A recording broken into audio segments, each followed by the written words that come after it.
Hey Film Boss, welcome back to Film Feature 43. Today we're jumping back on the Wonka train to discuss a theory about how Willy Wonka's plan went so perfectly and uncovering the mystery behind his golden ticket inheritance scheme. So the overarching plan that was hatched by this murderous chocolatier was to send out 5 golden tickets throughout the world and have 5 people find those tickets in his chocolate to come and have a tour of his factory. Ultimately, one of the lucky people would win said factory. These tickets end up in the hands of 4 spoiled children and 1 good child, and throughout the film we find out that this factory is actually set up to specifically target these individuals. Besides the fact that these contestants are literal children and not fit to run a presumably multi-million-dollar chocolate company, each of the traps that are set up throughout the factory are set up to specifically target the weaknesses of these specific children. We even see that the Oompa Loompas' death chants are perfectly lyricized with the contestants' names and specifically how they meet their ends, meaning that Wonka knew how each contestant was going to go out, and his perfect choice to be his heir was going to make it to the end of the factory, even with a terrible chaperone. The only way for this to work out in Wonka's favor is for it to be planned, and getting the tickets to the children really isn't the hard part, because you have fake Slugworth and even the Candyman able to distribute the tickets to whomever Wonka would choose.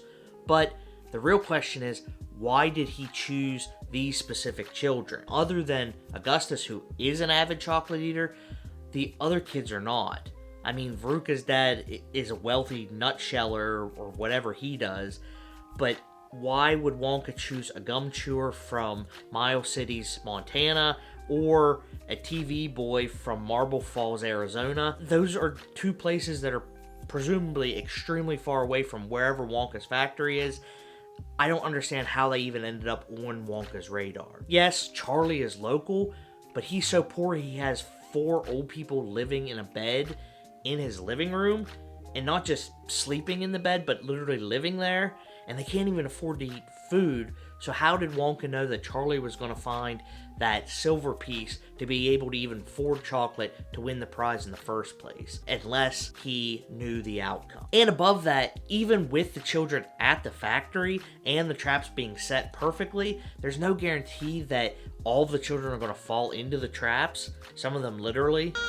I mean, it's hard to catch things in the trap even when they're set perfectly. I mean, I've seen the Wile E. Coyote cartoons, and he set those traps for 70 years trying to catch the Roadrunner, and is still not being able to get the job done. So the fact that Wonka's able to do it all in one afternoon is hard to believe. And even with mayhem going on, we just keep trucking through the factory.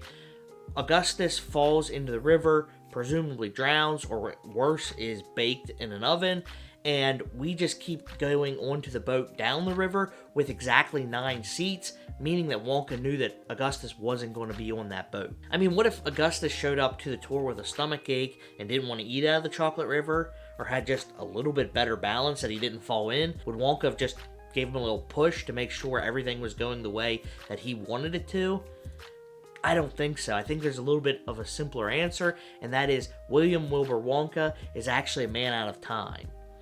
A time traveler, if you will, and you must. Not only does that explain how Wonka is able to pick these specific children that he knows he'd be able to have a factory set up for to punish, but it also explains how he's able to have these great inventions in this factory that don't exist now, let alone the time when Nixon was president. I'm talking about the Wonka Vision, or the multi-course meal gum, or the everlasting gobstopper, or even the elevator that's able to fly around. I mean, if I sneeze on my elevator at work, it breaks down, and his is able to fly all around Germany, or whatever city this takes place in, and he does it after it smashes through a ceiling. I mean, that's probably the most unbelievable thing in the entire film. Unlike the other children, I don't think Charlie's trap was supposed to be his demise.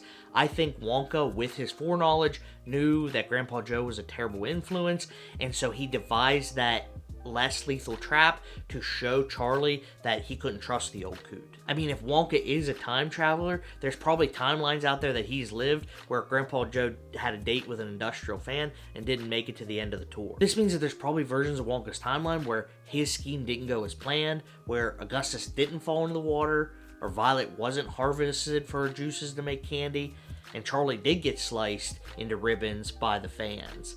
But what we see in the movie was Wonka's perfect plan, and this is probably the one and only time it actually went exactly how he planned it. Finally, every kid has made the right decision, or wrong one depending on who you ask, and that's probably why Wonka was so upset with Charlie at the end. You lose!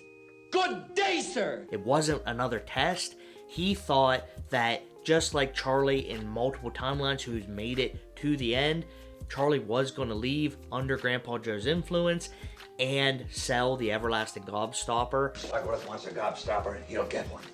And so he got upset until Charlie put the gobstopper down and did exactly what Wonka wanted him to do.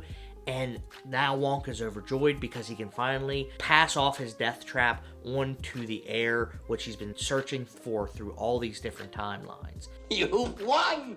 You did it! You did it! At least that's my theory. So let me know what you think down below. And as always, thanks for watching, and I'll see you in the next one.